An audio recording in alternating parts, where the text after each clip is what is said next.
nationem sapientiae letificatus.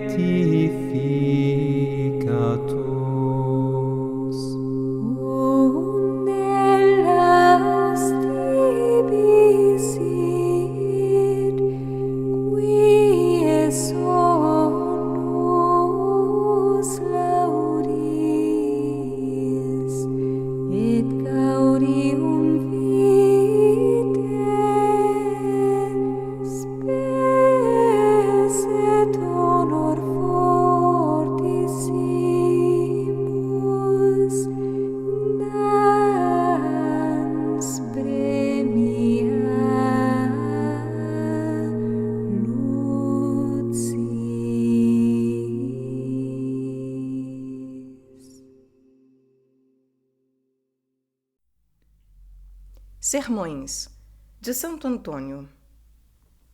Tradução do Frei Ari Pintarelli, editora Vozes, canal Le Conde. Caros ouvintes, caso gostem do que aqui será lido, por favor, adquiram o livro. E caso gostem do meu trabalho e queiram auxiliá-lo, se é possível via Pix, Apoia-se ou Vaquinha, e também PayPal. Os links estão todos no descritivo, há também link para a lista de desejos da Amazon e também para a comunidade de membros. Através do Membros, você faz uma assinatura mensal e, portanto, fará parte ainda mais deste canal. Contribua você também, caso possa, deva e queira, é claro. Eu peço também para que, por favor, curtam, compartilhem, comentem, inscrevam-se no canal, caso já não tenham feito, pois tudo isso faz muita diferença em termos de engajamento. Obrigada pela presença. Eu peço também para que, por favor, orem por mim, coloquem em vossas orações. E eu desejo que Deus vos abençoe, vos guie e vos guarde, meus caros, agora e sempre. A ressurreição do Senhor. A amendoeira florescerá, o gafanhoto engordará, a alcaparra se extinguirá. Eclesiastes, capítulo 12, versículo 5. Exórdio. Na ressurreição, a humanidade de Cristo floresceu como a vara de Arão. Lemos no livro dos Números, que pode ser ouvido aqui no canal, que a vara de Arão germinou e floresceu, e, desenvolvidas as folhas, produziu amêndoas. A Arão, sumo pontífice, é figura de Cristo, que não entrou no santuário com sangue de bodes e de bezerros, mas com o próprio sangue. Este é o pontífice que fez de si uma ponte, para que através dele pudéssemos passar da margem da mortalidade para a da imortalidade. Hoje sua vara floresceu. A vara é a sua humanidade, da qual se diz: o Senhor fará sair de Sião a vara do teu poder.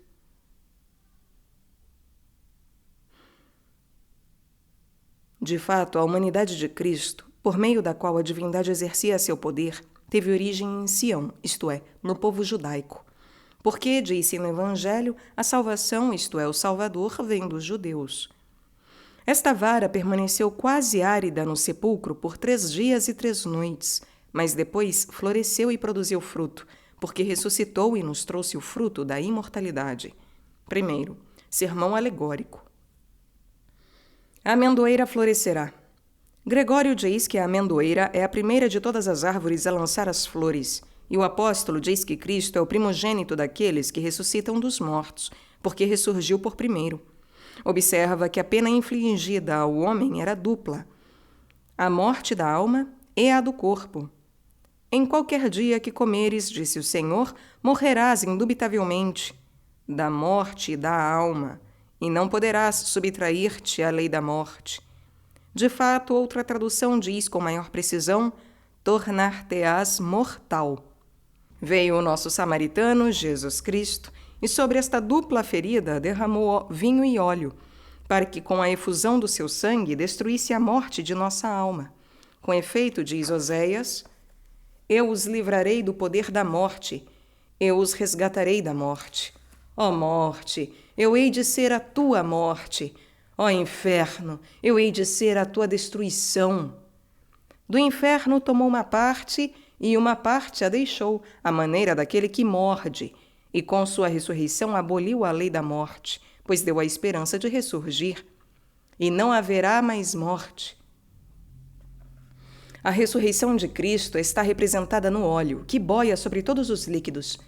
O júbilo provado pelos apóstolos na ressurreição de Cristo superou qualquer outro júbilo por eles experimentado, quando ele ainda estava com eles no seu corpo mortal. E também a glorificação dos corpos superará qualquer outro júbilo. Os discípulos alegraram-se ao ver o Senhor. E o gafanhoto engordará.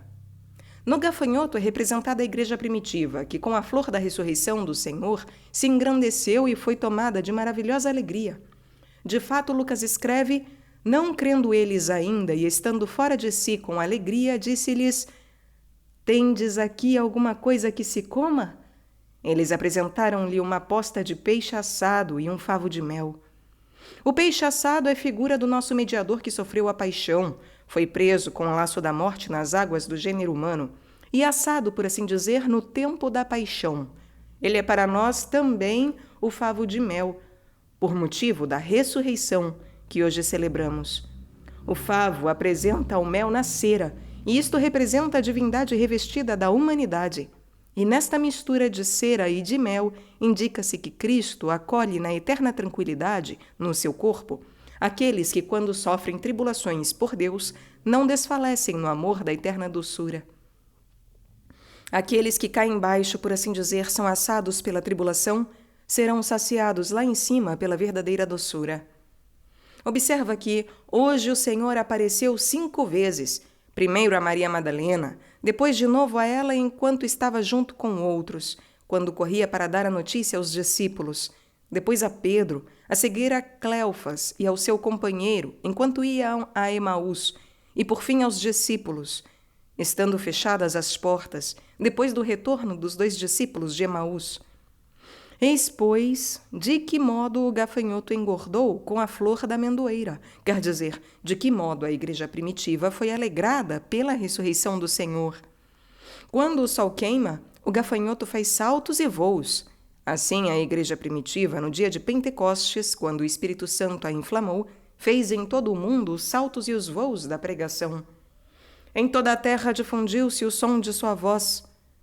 Assim, tendo-se a igreja engrandecido, foi extinguida a alcaparra, que é uma plantinha que se agarra à pedra e representa a sinagoga, a qual tem sido dada a lei escrita sobre a pedra, para mostrar sua dureza, e sempre permaneceu agarrada a ela.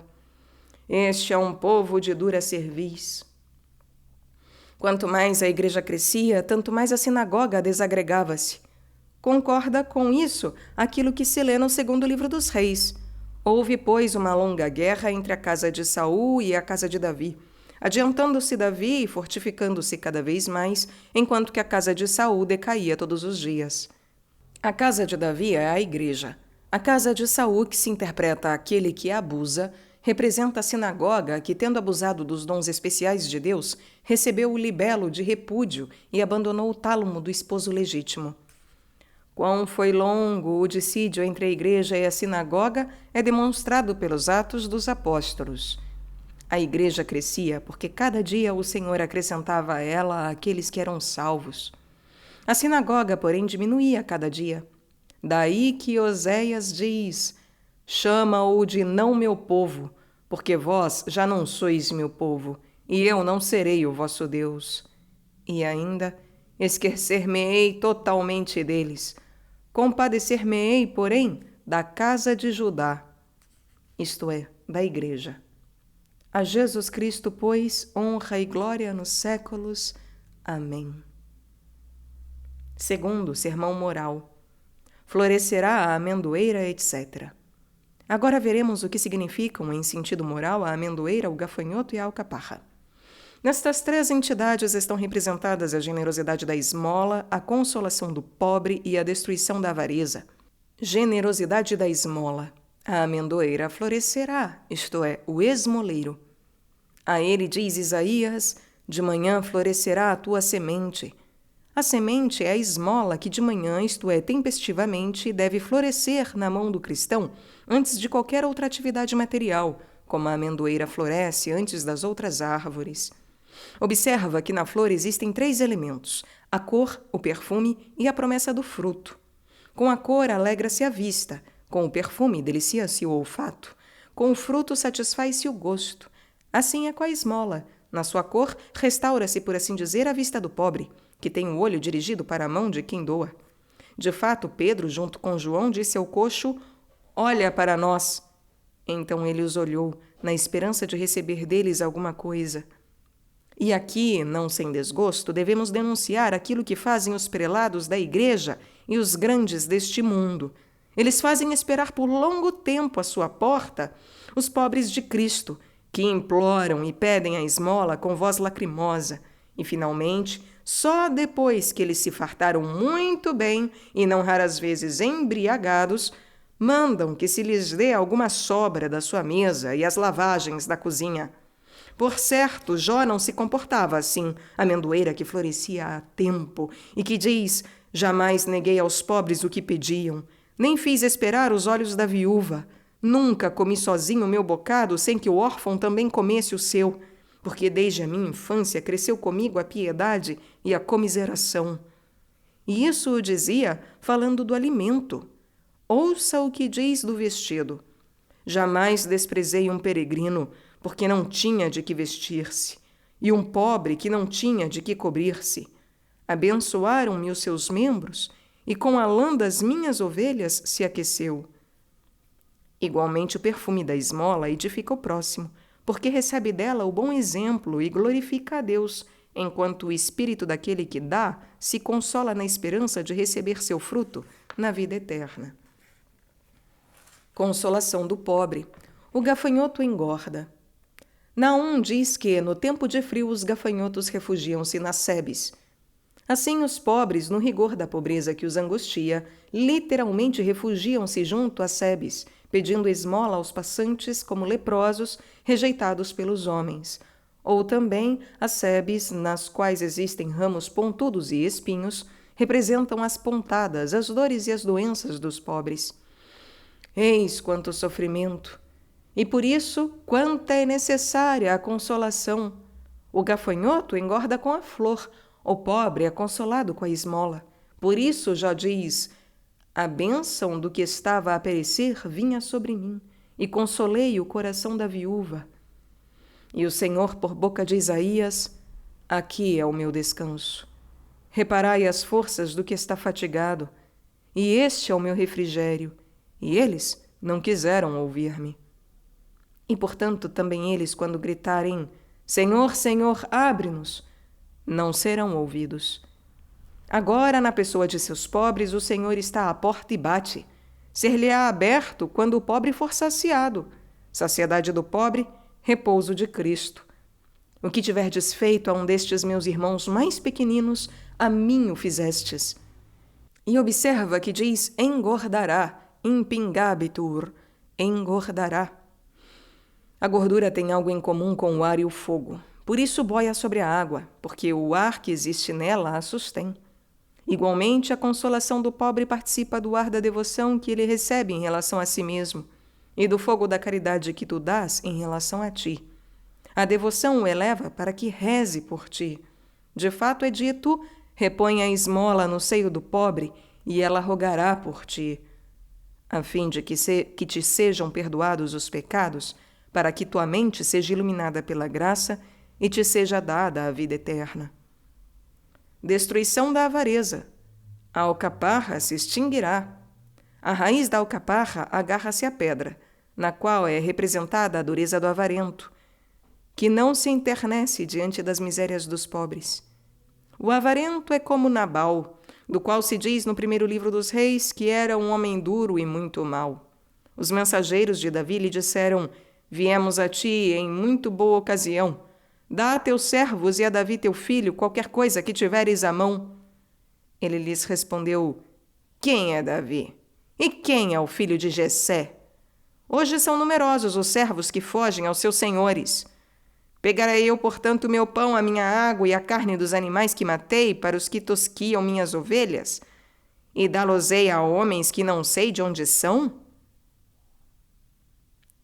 Esta é também a resposta do avarento aos pobres de Cristo, que pedem esmolas. Ele não dá nada a eles, antes blasfema e os envergonha. Por isso sucede-lhe o que segue. Seu coração ficou como morto interiormente, e ele tornou-se como uma pedra. É isso que acontece ao avarento quando lhe é subtraída a graça e é privado de entranhas de misericórdia. Feliz, porém, aquele que tira de si o coração de pedra e toma um coração de carne, que, ferido pelas misérias dos pobres, sofre com eles para que sua compaixão se torne seu sustento, e seu sustento marque a destruição de sua avareza. Se alguém tivesse em seu pomar uma árvore estéril, será que não a arrancaria e em seu lugar plantaria uma outra em condições de dar fruto? A avareza é a árvore estéril. Para que ocupa a terra? Corta, arranca e em seu lugar planta a esmola, que possa dar-te fruto para a vida eterna. Isso te conceda aquele que é bendito nos séculos. Amém. Terceiro, sermão moral. A amendoeira florescerá. Aqui são indicadas 3 coisas: a honestidade da vida, a doçura da contemplação e a extinção da luxúria. Vejamos brevemente cada uma delas. A honestidade da vida. Lemos no livro de Daniel: eu, Nabucodonosor, estava tranquilo em minha casa e feliz no meu palácio. O que devemos entender por casa, senão a consciência? E o que por palácio, senão a segurança da consciência e a confiança que provém da segurança? De fato, também o palácio é uma casa, mas nem todas as casas podem chamar-se palácio. O palácio é uma espécie de casa sólida, alta, real. Se na casa devemos ver representada a consciência, justamente por palácio devemos entender a segurança da consciência.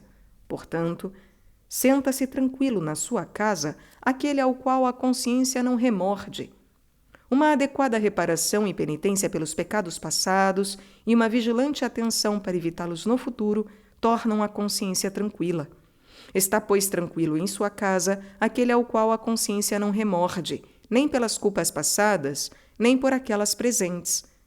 Estava verdadeiramente tranquilo em sua casa aquele que dizia com sinceridade: meu coração nada me reprova em toda a minha vida. Tranquilo estava em sua casa aquele que pôde dizer com sinceridade: de nada me sinto culpado.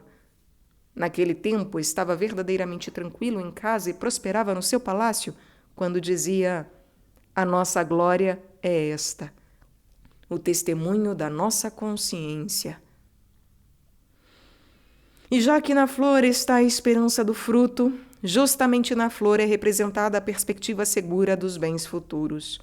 E já que a flor é de alguma forma o início dos frutos futuros, por flor entende-se ao menos uma mudança e uma renovação no esforço de progredir. Portanto, na flor está representada a segura perspectiva dos bens futuros, ou também um renovado esforço em adquirir méritos. Por isso, prospera verdadeiramente em seu palácio aquele que, no testemunho de sua boa consciência, espera com certeza a coroa da glória, e nesse meio tempo, com o salto e com o voo da contemplação, preliba sua doçura. A doçura da contemplação. O gafanhoto engordará, o qual, quando o sol queima, costuma dar saltos e voar pelo ar, quase diria, com uma certa alegria. Assim, sem dúvida, também a alma santa, quando é excitada em si mesma por um certo aplauso interior da sua alegria, quando é estimulada a superar a si mesma com a elevação da mente, quando está totalmente absorvida pelas coisas celestes, quando está totalmente imersa nas visões angélicas, parece exatamente que tenha superado os limites de suas possibilidades naturais. Por isso, diz o profeta, os montes saltarão como carneiros e as colinas como cordeiros de um rebanho. Quem não vê que vai além da natureza, ou antes, é contra a natureza que os montes ou as colinas, à semelhança de carneiros ou de cordeiros que brincam, deem saltos para o alto, e que a terra se separe da terra e se equilibre no vazio? Mas não se mantém, talvez, suspensa terra sobre terra quando um homem quer colocar-se acima de outro homem? Enquanto, porém, a voz do Senhor o admoesta, dizendo-lhe: és pó e ao pó voltarás? Portanto, quando a alma se eleva com a elevação da mente, é saciada pela doçura da contemplação.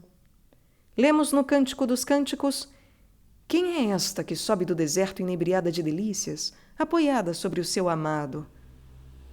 Do deserto, a alma sobe para a contemplação, quando abandona todas as coisas inferiores e, penetrando até o céu, com a devoção imerge-se totalmente nas coisas divinas. E é verdadeiramente inebriada de delícias quando se alegra na plenitude do júbilo espiritual e se revigora na abundância das delícias interiores que lhe são dadas pelo céu e nela copiosamente infusas.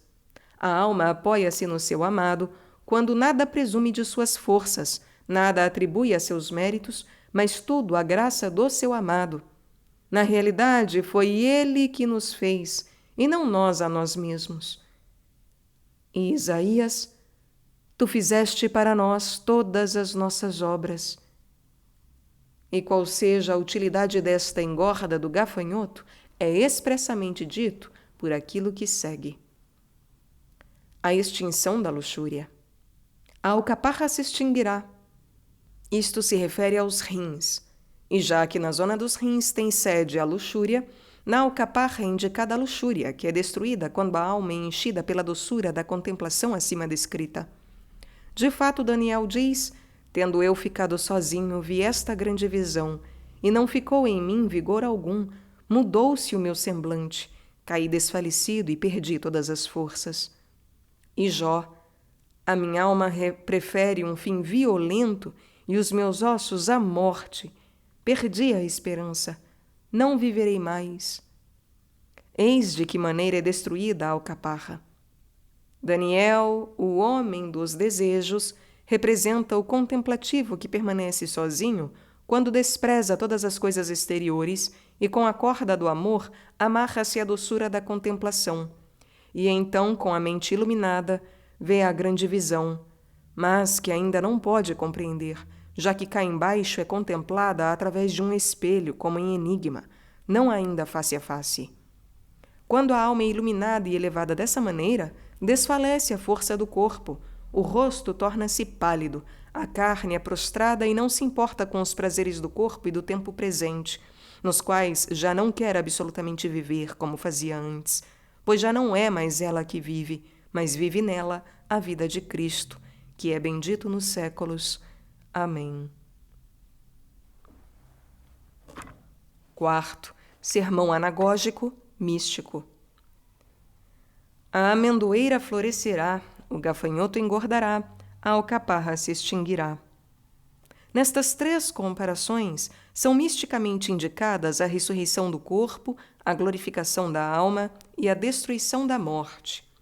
Trataremos de cada uma delas em breves palavras. A ressurreição do corpo. A amendoeira florescerá.